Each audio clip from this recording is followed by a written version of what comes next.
فمن ثقلت موازينه فأولئك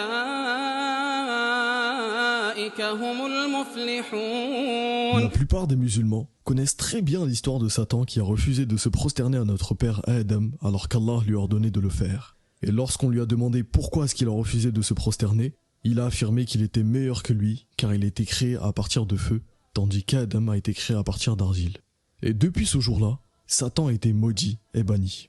Et donc toute personne qui médite un petit peu sur cette histoire ne peut pas se permettre de ne pas faire la prière. En effet, nous voyons que Satan a été maudit et rejeté de la miséricorde d'Allah parce qu'il a refusé une seule prosternation.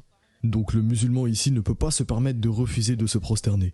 Il ne peut pas venir prétendre que c'est suffisant de croire qu'Allah l'a créé, alors que Satan savait très bien que c'est Allah qui l'avait créé, et malgré ça, il a été maudit et banni.